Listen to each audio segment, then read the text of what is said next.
Lines angles, introduction वाला part तो बहुत आसान है, वो करना भी नहीं। टाइप्स ऑफ एंगल है, ऑब्ट्यूज एंगल है ना, स्ट्रेट एंगल, कॉम्प्लीमेंट्री, सप्लीमेंट्री, वो बहुत ही आसान पार्ट है। इसका जो मेन पार्ट क्लास 9th का जो अपने एनसीईआरटी में, उसी के अकॉर्डिंग हम लोग पढ़ेंगे। तो मेन पार्ट में आता है 6.4 टॉपिक है pair of angles. Pair of angles हमेशा एंगल पेयर में होगा। इसमें दो एंगल हम लोग पढ़ेंगे, एक एडजेसेंट एंगल पढ़ना है और एक पढ़ना वर्टिकली अपोजिट एंगल। इसी दो टॉपिक को मिला के एनसीईआरटी में एक एक्सरसाइज है। तो यहाँ एनसीईआरटी एक्सरसाइज का क्वेश्चन नहीं करेंगे, कौन कौन सा कॉन्सेप्ट यूज हुआ है उस कॉन्सेप्ट को पढ़ के एनसीईआरटी के क्वेश्चंस को फिर बनाना, ठीक है। तो एक एक करके हम लोग इसको एक्सप्लेन करते हैं। सबसे पहले हम लोग बात करते हैं एडजेसेंट एंगल किसको कहेंगे। एडजेसेंट एंगल का सबसे डेफिनेशन देख लो क्या कहा है कि एंगल पेयर में होगा। एंगल किस में होगा? पेयर में। टू एंगल्स आर एडजेसेंट, दो एंगल एडजेसेंट कहलाएगा कब? उसके पास अगर ये तीन बात हो जाए, ये तीन क्वालिटी अगर हो जाएगा, उस पेयर ऑफ एंगल को एडजेसेंट एंगल बोला जाता है। क्या कहा है? If they have a common vertex, दो एंगल के पास अगर एक कॉमन वर्टेक्स हो जाए, अ कॉमन आर्म, दोनों एंगल के पास एक कॉमन आर्म होना चाहिए, and their non common arms are on different side of common arm. Definition से थोड़ा बहुत कुछ समझ में आया होगा, लेकिन अब बिना डेफिनेशन का हम समझाते हैं, ठीक है। मान लिए ये एक रे है, एक रे हम लोग इधर बना दिए, ठीक है, और एक रे ये वाला दे देते हैं। अगर इसका नाम हम लोग रख दें किसी तरीके से, मान लो ये वाला जो वर्टेक्स, ये वर्टेक्स तीनों रे के लिए, इस रे का नाम, इस पॉइंट का नाम ओ दे दिए है, इसका नाम, पहले वाले रे का नाम ओ ए दे दिए, दूसरे वाले रे का नाम ओ बी दे देते हैं, और तीसरे वाले रे का नाम ओ सी देते हैं। यहां पर जो मेरे पास दो एंगल बना है, कौन कौन सा एंगल? एक एंगल ऐसे नंबरिंग कर लेते हैं, ए ओ बी बोलने में थोड़ा दिक्कत लगता है, इसका नाम 1 दे देते हैं, और इस वाले एंगल का नाम 2 दे देते हैं।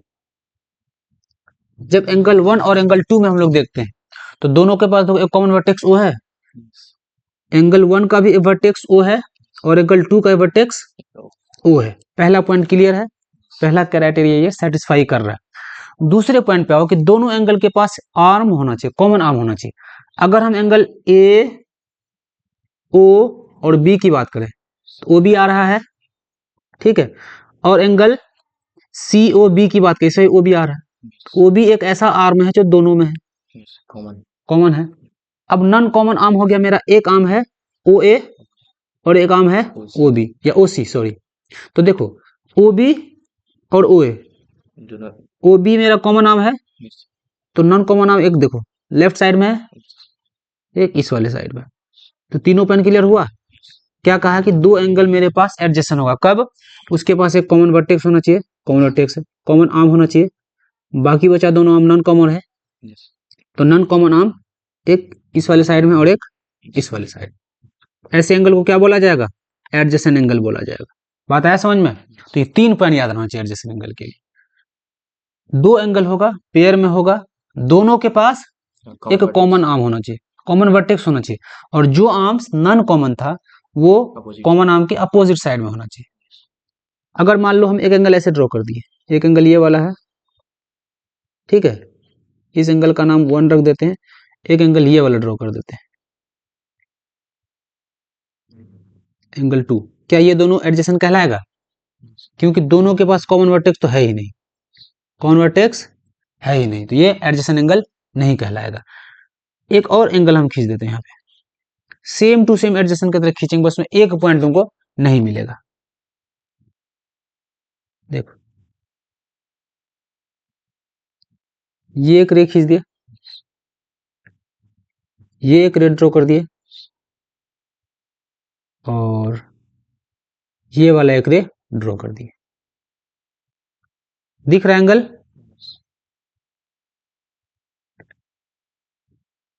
ये एंगल बना, इसके पास देखो एक कॉमन वर्टेक्स तो है ओ रख देते हैं, हम दो एंगल की बात करेंगे। एक ये पूरा एंगल ले रहे हैं, पूरा ये एंगल, पूरा एंगल दिख रहा है, और एक एंगल हम एक छोटा वाला एंगल का बात कर रहे हैं। क्या ये दोनों एंगल देखो एडजेसेंट है? लेकिन देखो दोनों के पास देखो कॉमन आर्म है, और नॉन कॉमन आर्म देखो ये वाला है। समझ गए? ये वाला है ना। कौन ऐसा आर्म है जो कॉमन है? तो छोटे वाले एंगल में भी ये वाला आर्म है, नहीं नहीं ये वाला। छोटे वाले एंगल में देखो ये वाला आर्म है, छोटे वाले एंगल में भी ओ ए है, और बड़े वाले एंगल में भी ओ ए है। कॉमन आर्म हो गया, कॉमन वर्टेक्स भी हो गया।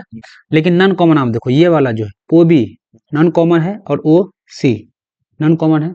दोनों देखो कॉमन आर्म के एक ही साइड है, ओ बी नॉन कॉमन है, ओ सी भी नॉन कॉमन है। नॉन कॉमन दोनों, ओ बी किधर है, ये भी इधर ही है। ये एडजेशन नहीं कहलाएगा। सब कुछ मिल रहा है लेकिन एडजेशन क्यों नहीं कहलाया? एक पॉइंट वेरीफाई नहीं किया। कौन सा? कॉमन वर्टेक्स भी था, कॉमन आर्म भी है। कि कैसे कॉमन है? अगर हम एंगल छोटे वाले लिखें क्या लिखेंगे? ए ओ बी लिखेंगे, और बड़े वाले का नाम लिखेंगे तो ए ओ सी लिखेंगे। तो ए ओ दोनों में आ रहा है, वर्टेक्स भी दोनों में आ रहा है, लेकिन जो आर्म बच गया ओ बी और ओ सी, ये दोनों आर्म नॉन कॉमन है। नॉन कॉमन आर्म जो है ओ ए के ये भी लेफ्ट साइड है, ओ ए के ये भी लेफ्ट साइड है, इसीलिए एंगल एडजेसेंट नहीं कहलाएगा। दो पॉइंट तो वेरीफाई किया, लेकिन तीसरा वाला पॉइंट वेरीफाई किया ही नहीं। यहां तो हो गया। अब देखो अगर हम बहुत सारा क्या बनाए, बहुत सारा हम बना लेंगे एडजेसेंट एंगल, उसका कुछ ना कुछ वैल्यू होगा, उसका कुछ ना कुछ वैल्यू होगा। अगर वैल्यू 180 के बराबर हो जाए, 180 के क्या हो जाए? बराबर हो जाए, तो ऐसे एडजेसेंट एंगल को लीनियर पेयर कहा जाए। समझे बात? ये कह रहे हैं डेफिनेशन में, in if the non common arms B A and B C क्या हो जाए? Form a line. अगर एक लाइन बना ले, मान लो एक मेरे पास ये क्या था, रे बना लिए, एक एंगल बना लेते हैं, ठीक है। अभी हम एडजेसेंट एंगल ही बनाएंगे, ये भी ऐसे है, ठीक है। इसके ऊपर हम एक क्या डाल देते हैं, कॉमन आर्म डाल देते हैं, इस कलर का डाल दिए।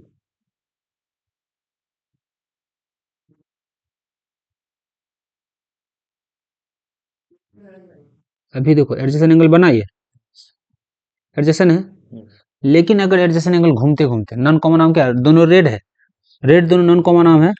अगर इसको हम क्या करें, ऐसे घुमा दें, घुमा के क्या करें, इसका स्ट्रेट लाइन बना दें, बना दी स्ट्रेट लाइन। जैसे नॉन कॉमन आर्म्स क्या बन जाए? एक दूसरे के अपोजिट हो जाए, स्ट्रेट लाइन बना, वही लिखा। इफ नॉन कॉमन आर्म्स, नाम भी रख दो चलो, ये वाला पॉइंट ए है, यहाँ पे बी रख देते हैं, यहाँ पे सी रख देते हैं, ठीक है। बी ए और उल्टा हो गया,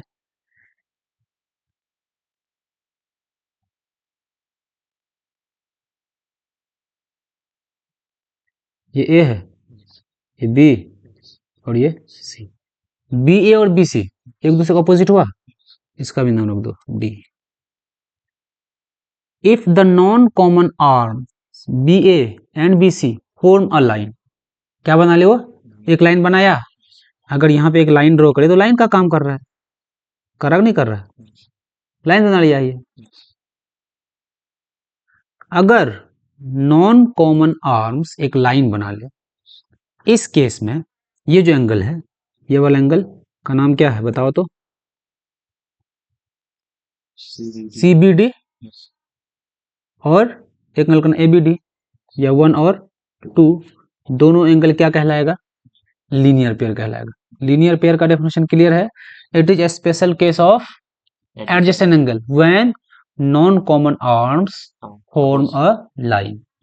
जब नॉन कॉमन आर्म क्या बना ले? एक लाइन बना ले, तो ऐसे केस में उस एडजेसेंट एंगल को हम लोग लीनियर पेयर बोलेंगे। दूसरा डेफिनेशन क्या? अगर ये लाइन बन गया 180 बना लेगा, तो हम यहाँ से ये लिख सकते हैं angle 1 plus angle 2 is equal to 180 degree. दूसरा सबसे आसान डेफिनेशन ये भी लिख सकते हैं कि अगर एडजेसेंट एंगल के दोनों एंगल का सम 180 हो जाए, when the sum of two adjacent angles is 180 degree, then they are called linear pair। उसको क्या कहलाएगा?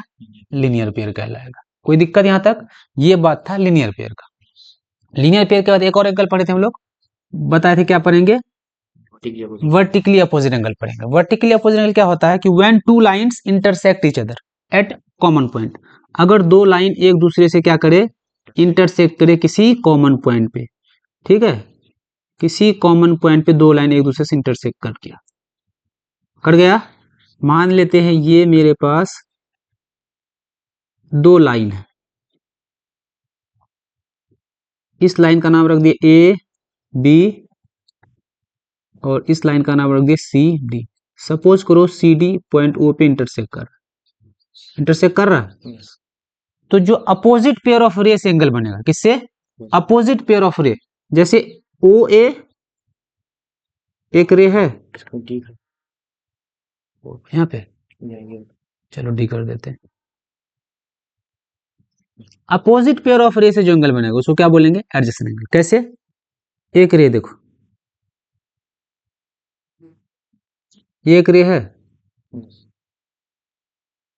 और एक रे ये है जी। दोनों के अपोजिट रे भी हम लोग खोज लेते हैं, तो एक एंगल यहाँ पे बना। चलो इसका अपोजिट देखो, इस वाले रे का अपोजिट ये है और रे जो पिंक वाला है इसका अपोजिट ये वाला है।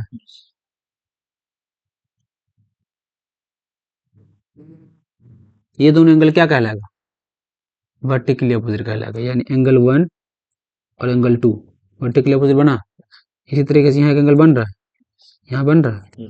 एंगल 3 और एंगल 4 क्या कहलाएगा? वर्टिकली अपोजिट एंगल कहलाएगा।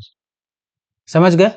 जब दो लाइन इंटरसेक्ट करता है ठीक एक पॉइंट पे, तो जो अपोजिट पेयर ऑफ रे बनता है, अपोजिट पेयर ऑफ रे से जो एंगल का पेयर बनता है, वो दोनों पेयर क्या कहलाता है? वर्टिकली अपोजिट कहलाता है। समझ गए बात? तो two angles are called pair of vertically opposite angle if their arms form opposite pair of ray. जैसे ये एक आर्म ये है, ये देखो तो अपोजिट पेयर बनाया। एक आर्म मेरे पास ये है ओ सी, देखो तो अपोजिट पेयर बनाया। तो जब अपोजिट पेयर बना ले तो ऐसे एंगल को क्या कहा जाएगा? वर्टिकली अपोजिट कहा जाएगा। कोई दिक्कत यहां तक?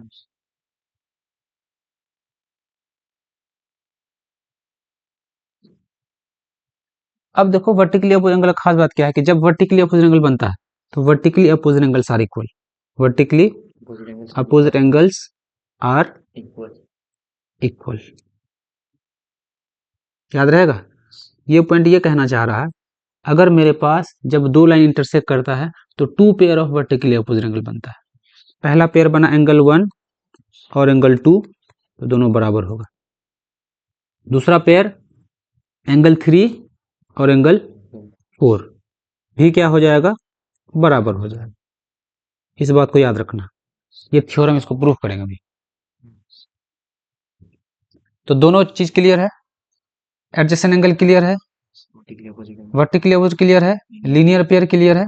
अब इसी पे सारा कॉन्सेप्ट दौड़ेगा। जो एक एक्सरसाइज है हमको इसी दो एंगल से सॉल्व करना पड़ेगा। एक चीज यहाँ पे देख लेते, एक्सियम। 3 वर्ड होता है मैथमेटिक्स, एक्सियम, थ्योरम और कोरोलरी। एक्सियम ऐसा है स्टेटमेंट्स मैथमेटिक्स में जो ट्रू है, जिसको प्रूफ करने की जरूरत नहीं है, एक बार बोल दिया उसको मान लेना। थ्योरम ऐसे स्टेटमेंट है जो ट्रू है लेकिन उसको हम लोग एक्सियम के हेल्प से प्रूफ करते हैं। पहला एक्सियम एनसीईआरटी का जो हम लोग पढ़ेंगे इस चैप्टर 6 का, क्या कह रहा है? इफ अरे, इसलिए यहां लिख दें एक्सियम 6.1, एनसीईआरटी का 6.1 एक्सियम। इफ अरे stands on a line then sum of two adjacent angles so formed is 180 degree. अगर मेरे पास एक लाइन यहां पे है, एक लाइन है यहां पे, इस लाइन पे हम क्या करते हैं? बोला एक रे इस पे खड़ा कर दीजिए। इस लाइन पे एक रे खड़ा कर दिए, रे खड़ा कर दिए। अब देखो तो दो एडजेसेंट एंगल बना, ये मान लो पॉइंट ओ है, ए और ये बी और ये सी। कौन कौन सा एंगल है जो एडजेसेंट एंगल बना रहा है?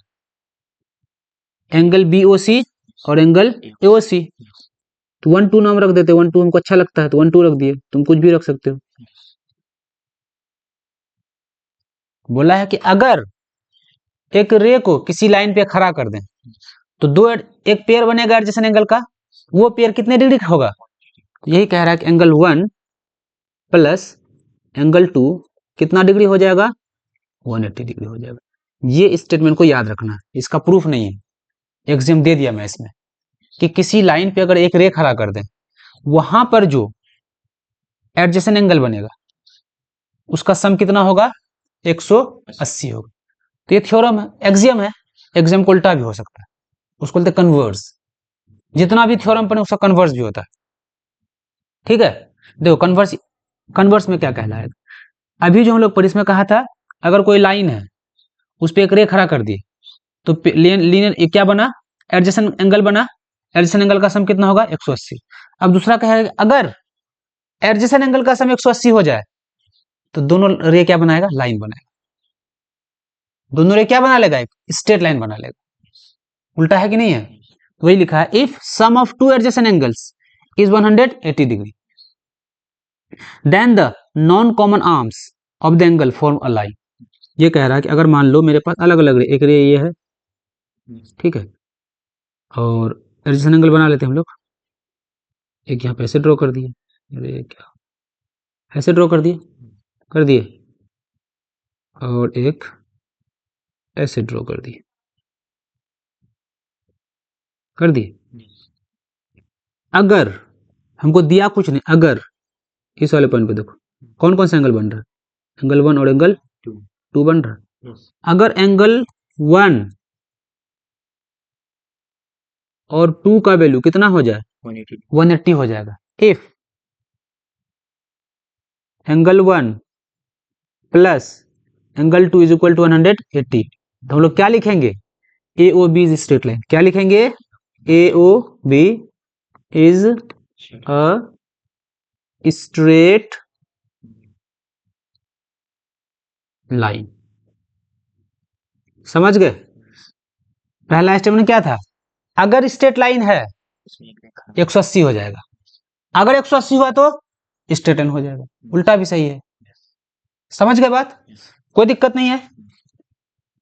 अब यहां से कुछ क्वेश्चन और दिया, थ्योरम दिया है। क्या दिया है? कौन सा थ्योरम के हम लोग पढ़े थे? वर्टिकली अपोजिट एंगल इक्वल होता है, ये पढ़े थे ना, pair of vertically opposite equal होता है, वो एक थ्योरम है। अब इस थ्योरम को प्रूव करेंगे। If two lines intersect each other then the vertically opposite angles are equal. अगर दो लाइन इंटरसेक्ट कर रहा है, दो लाइन इंटरसेक्ट कर रहा है, जो वर्टिकली अपोजिट एंगल बनेगा, दोनों वर्टिकली अपोजिट एंगल क्या होता है जी? इक्वल होता है। तो हमको क्या प्रूफ करना? देखो एक लाइन ये है, एक लाइन ये है, पॉइंट ओ है, चलो इस लाइन का नाम दे दिए एल, इस लाइन का नाम दे दिए एम। एल और एम एक दूसरे को इंटरसेक्ट कर रहा है, किस पॉइंट पे इंटरसेक्ट कर रहा है? ओ पे इंटरसेक्ट कर रहा है, ठीक है। चलो 1 2 नाम रख देते, एंगल 1 एंगल 2 और ये वाला एंगल 3 और ये वाला एंगल 4, ठीक है।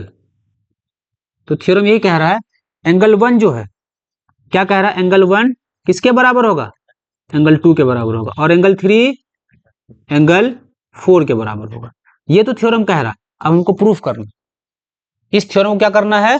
प्रूफ करना। तो देखो प्रूफ करने का सबसे आसान तरीका, प्रूफ में ज्योमेट्री में लिखते कैसे कैसे, तो सबसे पहले क्या लिखना है? एल और एम जो दिया है, L and M are lines, दोनों के दोनों लाइंस जो ओ पे इंटरसेक्ट कर रहा है। गिवन है ये गिवन है मेरा।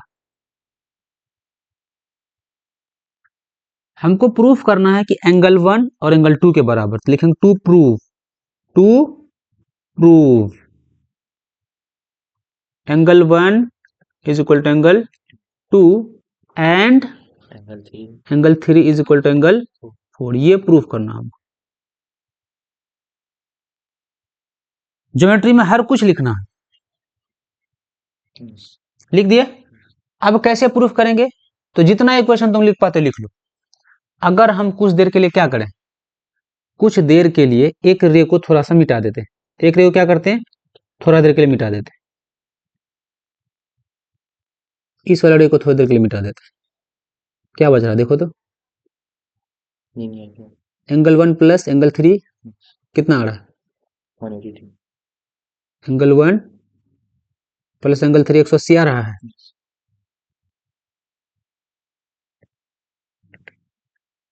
यहाँ लिख सकते हैं एंगल 1 एंगल 3 180 लीनियर पेयर, कोई दिक्कत, चलो लिख दो। तो लिखें एंगल 1 प्लस एंगल 3 था ना, इज इक्वल टू 180 डिग्री है। अब यहाँ पे रीजन भी लिखना है तुम, क्या लिखेंगे, लीनियर पेयर। इक्वेशन 1 है ये, कोई दिक्कत।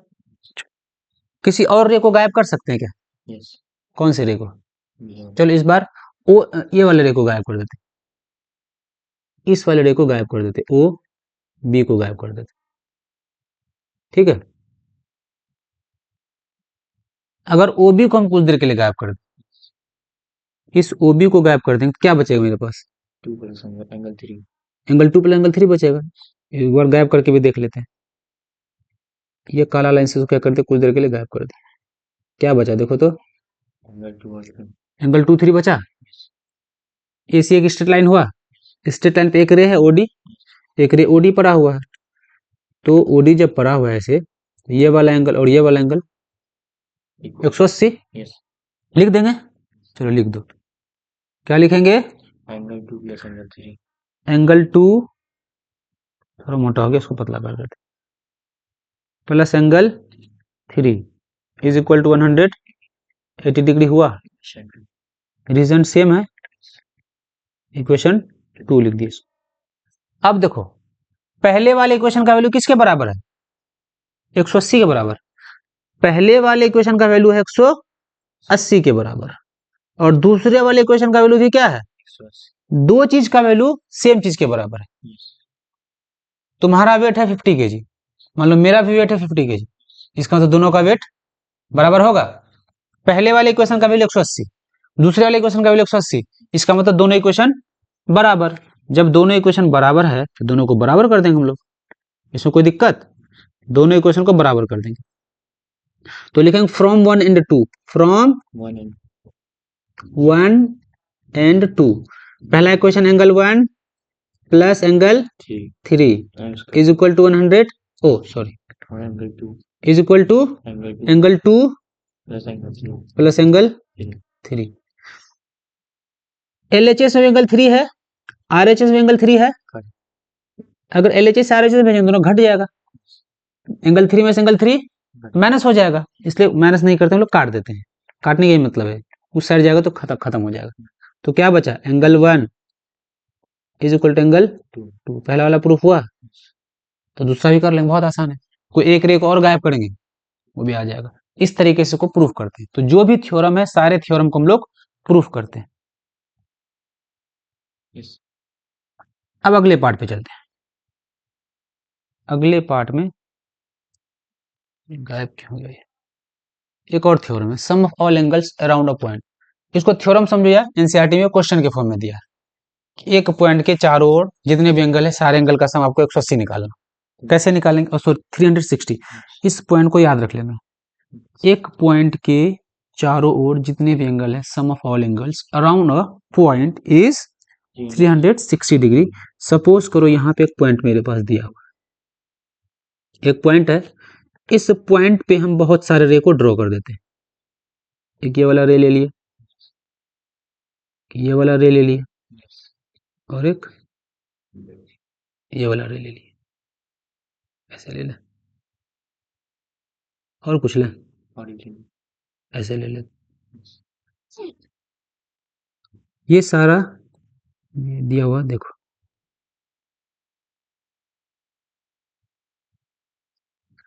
इस रे का नाम मान लो ओ है, रे का नाम है ओ रख दी, ओ ए बी सी और ये डी। हमको प्रूफ करना, क्या प्रूफ करना, एंगल का नाम 1 2 रख दें, 1 2 रख देते हैं। चलो इस वाले एंगल का नाम है 1, इस वाले का नाम है 2, इस वाले एंगल का नाम रख दिए 3, इस वाले का नाम रख दिए 4। कोई दिक्कत यहाँ तक? करते क्या हमको प्रूफ करना, टू को थ्योरम ये कह रहा है कि सारे एंगल का सम 360 के बराबर, तो प्रूफ करो angle 1 plus angle 2 plus angle 3, 4 angle बना है ना, अगर 20 बनाते तो 20 का भी सम 360 ही होता है। Angle 4 is equal to 360। इसी पॉइंट को हमको प्रूफ करना। कैसे प्रूफ करेंगे, तो हम लोग लीनियर पेयर ही पढ़े हुए, लीनियर पेयर पढ़े हुए। क्या करें, एक लाइन को थोड़ा सा प्रोड्यूस कर दें, कंस्ट्रक्शन लिखेंगे, इस ओ ए को हम लोग प्रोड्यूस करके स्ट्रेट लाइन बना लेंगे, इसे बना लिए। दिक्कत यहाँ तक? चलो इस ओ ए को प्रोड्यूस करके एम तक प्रोड्यूस करके एक स्ट्रेट लाइन बना दी, कोई दिक्कत नहीं। अब एंगल 3 देखो मेरा टूट चुका है, एंगल 3 क्या बन गया, 2 पार्ट टूटा। एंगल 3 के पार्ट को अलग अलग नाम दे देते हैं, इस वाले पार्ट का नाम दे देते ए, ऊपर वाला पार्ट का नाम दे देते बी। ये वाला ए है और ऊपर वाला पार्ट बी। एंगल 3 टूट चुका है, ठीक है। अब देखो एम ए मेरे एक लाइन है, ये जो एम ए है एक लाइन है, लाइन है। ये एम ए यहां तक दिख रहा है, एक स्ट्रेट लाइन है। एम ए के ऊपर जितना भी एंगल है, सारे एंगल का सम कितना हो जाएगा, 180 होगा। तो हम लोग क्या लिखेंगे, एंगल बी, 3 नहीं लिख सकते क्योंकि 3 टूट चुका। Angle B plus angle 4 is equal to 180 degree लिखेंगे, वही स्ट्रेट लाइन है जो भी है लिख दोगे। अब लाइन के नीचे आ जाओ, एक लाइन के एक साइड सारे एंगल का सम 180 होता है। अगर नीचे आ जाए, नीचे हमको मिलेगा angle A plus angle 2 plus angle 1 is equal to 180 degree. Equation 2, reason same है, angles on one side of a straight line. ये स्ट्रेट लाइन के एक साइड के सारे एंगल का सम 180 डिग्री होता है। अगर दोनों इक्वेशन को हम ऐड कर दे, एडिंग इक्वेशन 1 एंड 2, क्या लिखें, angle A plus B plus 2 लिख लेते पहले, चलो रहने दो 4 लिख दिए, plus angle 2 plus angle 1 is equal to 180 और 180 मिला के 360 डिग्री हो जाएगा। ये ए प्लस बी 3 देगा, ए प्लस बी के बदले एंगल 3 लिखेंगे हम लोग, प्लस एंगल 4 लिखेंगे, प्लस एंगल 2 लिखेंगे, प्लस एंगल 1 लिखेंगे, इज इक्वल टू 360 हो गया। यही प्रूफ करना था ना, बस को अरेंज कर लेना। तो बहुत ही आसान सा थ्योरम है ये। तो 2 थ्योरम सीख गए, vertically opposite angles are equal, इसको हम लोग प्रूफ किए, किसके हेल्प से, लीनियर पेयर एक्सियम के हेल्प से। जो 2 एक्सियम हम लोग पढ़े हैं वो दोनों को कहा जाता है लीनियर पेयर एक्सियम। और लीनियर पेयर एक्सियम के हेल्प से हम लोग वर्टिकली अपोजिट एंगल प्रूफ किए, और एक पॉइंट के चारों ओर जितना भी एंगल था सबका सम 360 होता है, इस वाले पार्ट को भी प्रूफ कर दिए। अगली पार्ट में in the adjoining figure, in the adjoining figure क्या निकला, बहुत ही आसान सा क्वेश्चन दिया है, find the value of x. ये ए ओ बी नाम रख देते हैं, यहाँ पे नाम छूट गया है, ए ओ और बी एक स्ट्रेट लाइन है। Find the value of x, ये वाला पार्ट एक्स है, इस एक्स का वैल्यू निकालना। अगर हम लोग इसका नाम कुछ देर के लिए 1 दे देते, इसका नाम कुछ देर के लिए 2 देते हैं। As we know that angle 1 plus angle 2 is equal to 180 degree. Reason बगल में लिख देना है, लीनियर पेयर है, ठीक है। एंगल 1 का वैल्यू हमको नहीं पता है, एंगल 1 के जगह x लिखेंगे, प्लस एंगल 2 का वैल्यू हमको पता है ये 50 है, 50 लिख देंगे, इज इक्वल टू 180 डिग्री। क्या किया, सारे वैल्यू को पुट कर दिए।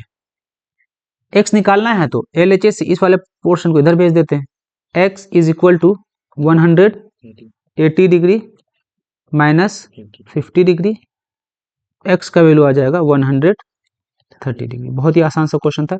ये क्वेश्चन इसलिए दिए थे कि कॉन्सेप्ट का यूज कैसे करते हैं, नंबर बैठा के। अब क्वेश्चन का लेवल बढ़ते जाएगा। एनसीईआरटी का जब बुक देखेंगे क्वेश्चन का लेवल धीरे धीरे बढ़ते जाएगा। एक और क्वेश्चन हम लोग करते हैं, ये वाला। Find the value of angle form by the angle bisectors of linear pair. अब नंबर के साथ नहीं खेलेगा एनसीईआरटी तुमसे। क्या बोला है? Angle bisector of linear pair से जो एंगल बनेगा उसको निकालिए। देखो यहाँ पे एक यह स्ट्रेट लाइन है, इस स्ट्रेट लाइन में हमने एक रेखा कर दिया, ऐसे बन गया लीनियर पेयर। क्या है, स्ट्रेट लाइन पे अगर एक रेखा कर दें लीनियर पेयर बनता है नहीं बनता है?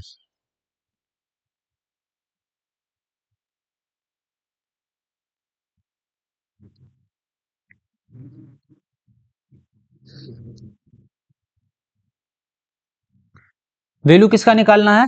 वैल्यू निकालना यहाँ पे देखो, थोड़ा सा उसका कलर चेंज कर देते। मान लो ये मेरे पास एक लीनियर एंगल है, इसका बाइसेक्टर होगा, और एक ये वाला भी एंगल है, दोनों लीनियर पेयर है ना जी, दोनों का बाइसेक्टर डालना है। इस वाले एंगल का बाइसेक्टर डालेंगे तो ऐसे हो जाएगा, और एंगल AOC का बाइसेक्टर अगर डालें, इसको बाइसेक्ट करें, बाइसेक्टर तो जानते ही हो, इसको बाइसेक्ट करके निकलेगा। तो यहाँ पर जो एंगल बनेगा MON, हमको MON का वैल्यू निकालना है। MON कैसे निकलेगा? अब देखो ध्यान से, इसका नाम हम 1 रख देते, क्या रख देते? इसका नाम क्या रख देते? 2, मतलब 1 + 2 का वैल्यू हमको चाहिए कि नहीं चाहिए? अभी पिंक लाइन को भूल जाओ, पिंक लाइन को भूल जाए, हम लोग क्या लिख सकते हैं? AOC, angle AOC plus angle BOC। Pink line को ही भूल जाना, BOC इज इक्वल टू क्या हो जाएगा? 180 डिग्री होगा। कोई दिक्कत? Reason linear pair. अब देखो ये जो लाइन ON है वो BOC को बाइसेक्ट कर रहा है, बाइसेक्ट कर रहा नहीं कर रहा है? कोई दिक्कत यहाँ तक? तो बाइसेक्ट अगली वाला एंगल 2 है, ये भी 2 ही हो जाएगा, बाइसेक्ट कर रहा है ना। सिमिलरली OM जो है वो बाइसेक्ट कर रहा है एंगल AOC को, AOC का एक वाला पार्ट 1 है, दूसरा वाला पार्ट भी 1 हो जाएगा। कोई दिक्कत यहाँ तक? बाइसेक्ट कर रहा तो बराबर पार्ट में डिवाइड करेगा, बाइसेक्ट का तो यही मतलब होता है। तो AOC के बदले हम लोग क्या लिख सकते हैं? AOC के बदले 2 बार एंगल 1 लिख सकते हैं, लिखें angle 1 plus angle 1 plus BOC के लिए क्या लिखेंगे? Angle 2 plus is equal to 180 degree. कोई बात नहीं, एंगल 1 कितने बार आ गया? 2 बार, twice of angle 1 plus angle 2 कितने बार आ गया? Twice of angle 2 is equal to 180 degree. 2 को बाहर निकालना है, जैसे 2 को कॉमन निकाल लें, इधर बचेगा एंगल 1 प्लस इधर बचेगा angle 2 is equal to 180 degree. इस 2 को इधर भेज देंगे, इधर बचे angle 1 plus angle 2 is equal to 180 degree. Multiplication वाला पार्ट है तो डिवीजन में आ जाएगा। कोई दिक्कत यहाँ तक? तो कितना हो जाएगा? 90 degree. Angle 1 plus 2, angle 1 plus angle 2 is equal to, हमको फाइंड आउट क्या करना था? MON ना, 1 + 2 देखो तो MON दे रहा, तो क्या लिखेंगे?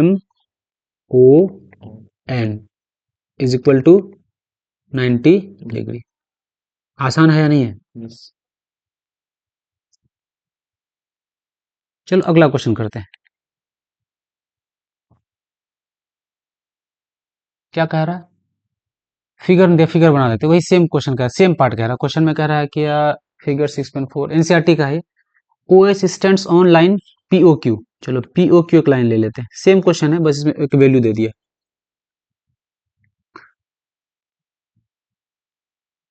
P, यहाँ पे O दे देते हैं, OQ, यहाँ पर एक रे स्टैंड कर रहा है, ठीक है। क्या नाम है? OS, ये OS। OR and OT are the angle bisectors of POS। दोनों का एंगल बाइसेक्टर है। एक ये वाला सेम क्वेश्चन है, एक ये वाला है,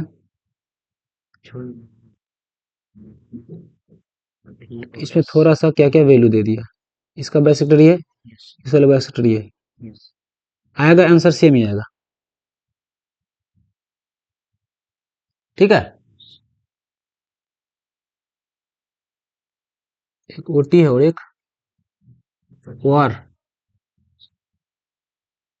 इसमें एक वैल्यू दे दिया, इफ पीओएस ये वाला जो एंगल यहां से आता है, पीओएस का वैल्यू कितना दिया, एक्स दे दिया, ठीक है। फाइन आरओटी तो 90 आएगा ही, बना भी लेते, कैसे बनेगा ये हमको निकालना, आर ओ टी, तो हमको क्या पता है, अगर मेरा पीओएस एक्स है तो हमको पता है कि पीओएस प्लस एसओ क्यू कितना है, 180 डिग्री है, बोला हाफ किया, क्या किया, पीओएस का वैल्यू कितना है एक्स, तो यहाँ पे एक्स बैठा देंगे, प्लस इसका वैल्यू नहीं पता है, देखो अगर इसका नहीं पता है तो यहाँ निकाल लेते हैं, चलाने देते हैं, यहाँ से एक्स बैठा दिया इसका, plus S O Q is equal to 180, इधर भेज दो, एस ओ क्यू क्या हो जाएगा 180 माइनस 100, चलिए दोनों हमको पता है, दोनों एंगल का सम पता है, अगर दोनों को हाफ कर देंगे, इधर क्या बचेगा एक्स का हाफ और 180 माइनस एक्स का हाफ इज इक्वल टू 180 का हाफ, बना लोगे, इसको सोल्व कर लेते हैं, सेम आंसर आएगा, कोई दिक्कत नहीं। चलो ये कुछ क्वेश्चंस था, इसको प्रैक्टिस करना, अब एनसीईआरटी एक्सरसाइज करना।